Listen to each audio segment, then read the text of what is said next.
vamos con nuestra querida amiga Eva Gutiérrez, porque también tiene mucho que ver con lo que has terminado tú de contar, Ana, cómo la propaganda de la industria de la explotación reproductiva tiene un repertorio cansino y es que las mujeres queremos controlar a otras mujeres. Esta manipulación del lenguaje es brutal.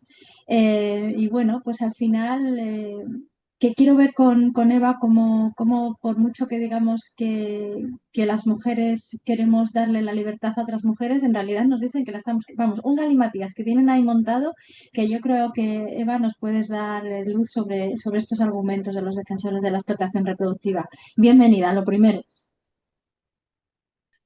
Y sí, la verdad que la propaganda de la industria de la explotación reproductiva es bastante cansina. Uno de los principales argumentos de los defensores de la explotación reproductiva es que las feministas nos oponemos a la libertad de las mujeres a decidir, como si esta industria fuera garante de nuestros derechos reproductivos. Nos llaman feministas patriarcales. Toma ya. Hay, sí, hay una activista a favor de la gestación subrogada, bastante conocida por nosotros en redes, que nos llama así dicen que defendemos el feminismo patriarcal. Y Bueno, hoy otra vez argumentan, decía el feminismo neutral, pues aquí tenemos el feminismo patriarcal, así que ya venga, ves, sorprendidas nos dejan. y además argumentan que vamos contra los derechos de familias y colectivos por negarnos a la comercialización del cuerpo de las mujeres y de sus hijos e hijas. Y todas las que hemos tenido ocasión de leer un contrato de gestación subrogada, sabemos que eso es totalmente falso. Esos contratos, una vez firmados, le quitan a la mujer toda potestad sobre su cuerpo y su vida, hasta el punto de controlar lo que puede comer, su acceso a tratamientos médicos, incluido vacunas. Ha habido casos, en el caso de cuando la época después del confinamiento con lo de la vacuna del COVID, hubo compradores que exigieron acabar con embarazos porque la gestante se había vacunado de COVID. También se puede estipular si puede tener relaciones sexuales o no, viajar transporte público y el control llega al punto de que en caso de riesgo crítico para la madre o el niño, son los compradores los que deciden sobre la vida de la madre, en qué hospital debe ingresar y se tiene que someterse a un parto, una cesárea. Pues todavía, después de todas estas cosas que hace la industria en diversos países, tal y como han relatado nuestras compañeras, tenemos que escuchar que la situación en España es muy garantista, cuando tenemos una legislación hecha a medida de la industria con un sesgo machista bastante importante. No hay que olvidar que el pago por nuestros óvulos supone el sueldo de un mes, un salario mínimo, que según los estudios económicos es el salario más habitual en España. Entonces, vemos que cada año muchas mujeres, casi 15.000 mujeres, recurren a ello como fuente de ingresos, empujadas por la precariedad, no por la libertad de decidir, y la información insuficiente sobre los efectos secundarios. Las técnicas de reproducción humana asistida están reguladas por ley en nuestro país desde 1988. Es una ley que se aprobó sin casi debate social. Y teniendo en cuenta los debates que ha habido en España sobre nuestro acceso a los métodos anticonceptivos y al aborto, ya resulta bastante sospechoso que se pusieran todos de acuerdo en aprobar una ley y que los sectores más conservadores no dijeran nada. La ley vigente que tenemos ahora es la 14/2006. Hay un elemento de control que ya estaba determinado en la ley de 1988, que es el registro de donantes. El registro de donantes se empezó a implantar en 2018, 30 años después, cuando por ley se tendría que haber empezado a implantar en 1989. Y lo mejor de todo es que tenemos un proyecto de Real Decreto para regular ese registro de donantes que salió a consulta pública en 2019 y que lleva en un cajón desde 2021 y que por lo visto nadie tiene prisa para aprobar. Las técnicas, la verdad es que durante todos estos años hemos asistido a una dejadez legislativa que solamente ha favorecido el negocio. Hay que tener en cuenta que el primer informe sobre las clínicas, se publicó en 2009 y llevaban operando desde finales de los años 80. Además, los incumplimientos de la ley son de sobra conocidos. Esa famosa coletilla que ponen en tanta publicidad de las clínicas donde se extraen los óvulos de no te vamos a pagar por tus óvulos, pero hay una compensación económica. Algo que está expresamente prohibido por ley y que nunca se ha perseguido. Y además, tampoco ha habido nunca ningún tipo de interés, ni por parte de ninguna institución ni de autoridad sanitaria, de investigar los efectos secundarios en las mujeres que han tenido que vender sus óvulos, en las proveedoras, porque no las podemos llamar donantes, ni en los efectos que ha habido, ni en su salud, ni en su fertilidad. Nunca ha habido ningún tipo de interés. Y podríamos seguir hablando de lo poco que le importan a nadie, excepto a las feministas, por supuesto, las casi 15.000 mujeres que cada año venden sus óvulos. Y teniendo en cuenta claro, teniendo en cuenta la lógica capitalista, a la industria le importa mientras son productivas. Y en cuanto dejan de serlo, ya da igual. Pero es que resulta que no es la única parte discriminada en todo este negocio.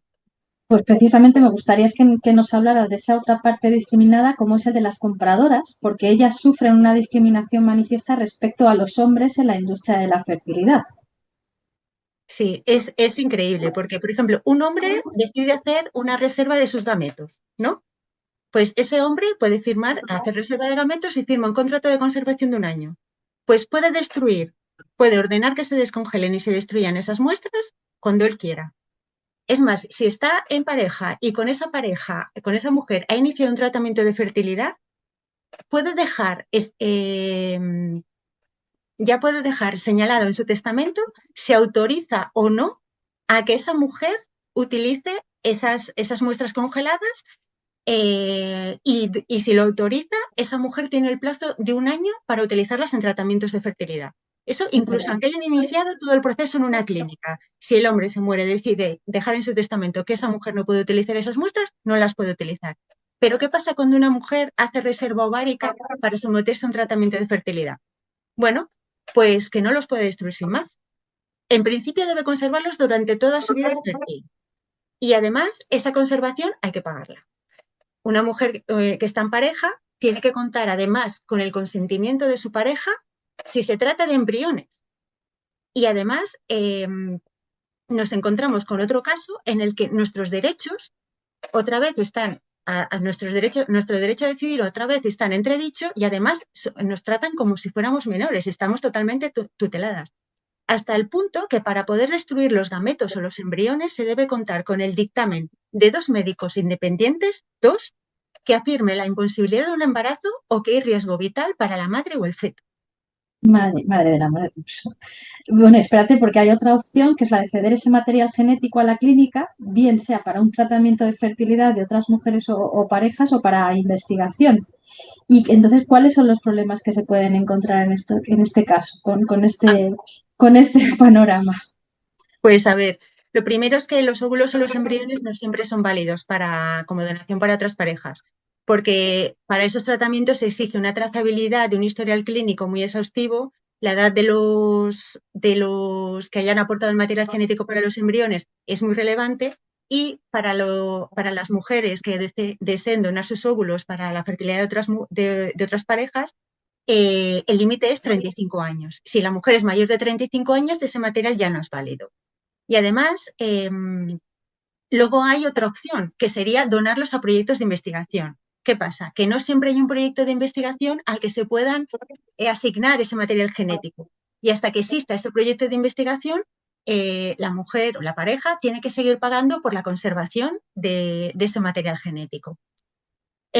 Luego hay otro caso, por ejemplo, que es bastante llamativo, que ahora se ha puesto muy de moda y que lo ofrecen como una oportunidad como incentivos en las empresas y demás, que es congelar tus óvulos cuando eres joven para ser madre más adelante, por lo que sea, porque en ese momento no puedes sacrificar tu carrera profesional, no tienes una pareja y dices, bueno, pues conservo mis óvulos para más adelante.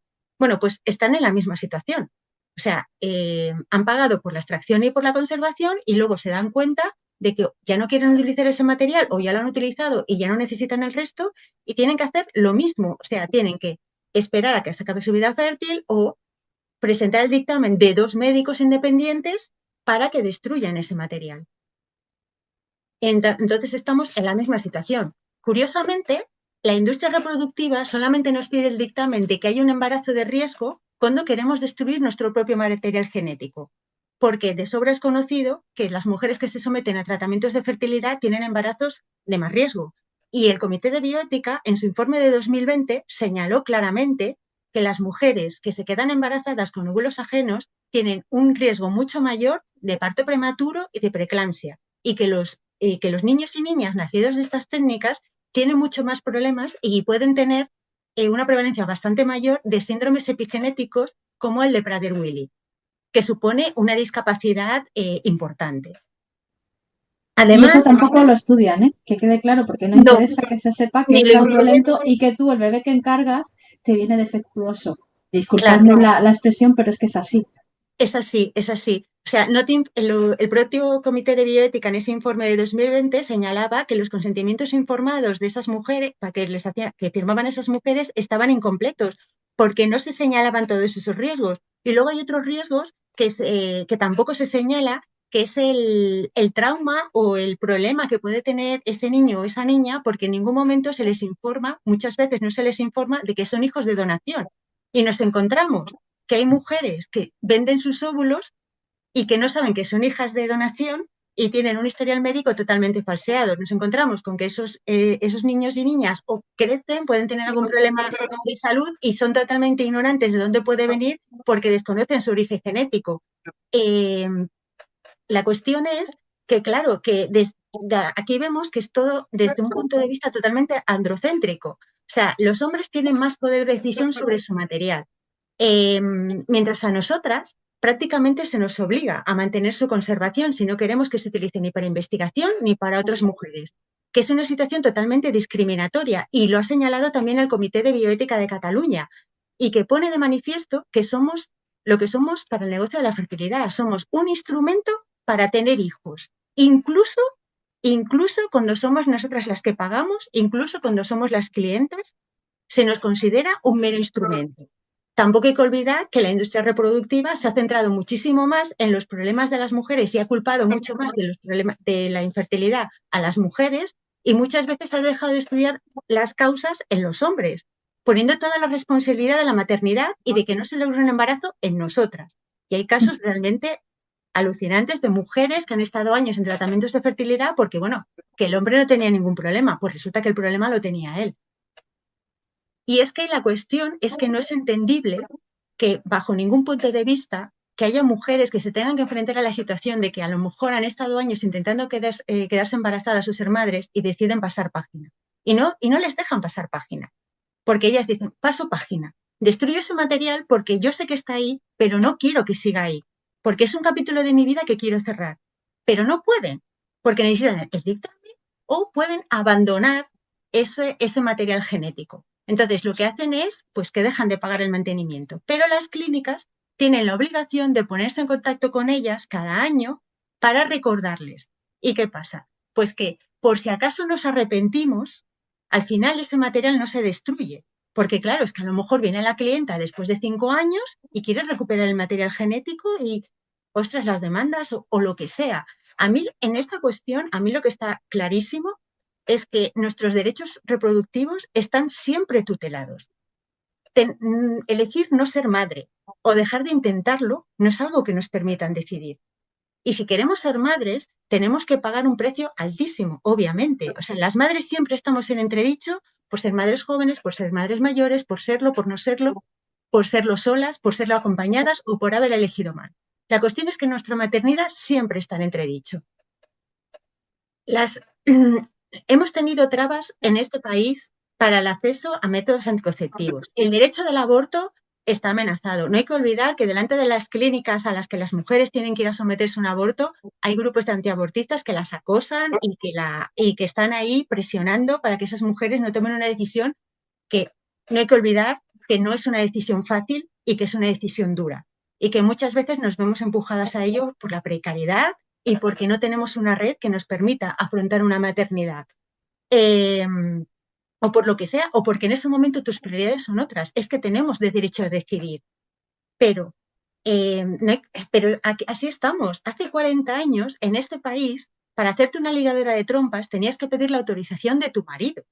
Y en pleno siglo XXI, la industria de la fertilidad nos está ofreciendo la libertad de vender nuestros óvulos y a nuestros bebés, la libertad de comprar un sueño de ser madre después de firmar contratos que nos quitan todo nuestro poder de decisión sobre nuestro propio cuerpo. Y eso, por mucho que se empeñen los defensores de la gestación subrogada, en ningún momento supone el derecho a decidir de las mujeres, porque no hay nada más patriarcal que considerarnos incapaces de decidir a no ser que esa decisión beneficie a los hombres. Pues tú decías, madre, las que me preceden. Vaya final, vaya broche de oro, Eva, contigo, porque desde luego has dejado claro que sí, siempre se tiene que vulnerar los derechos, tienen que ser los derechos de las mujeres y de nuestras criaturas.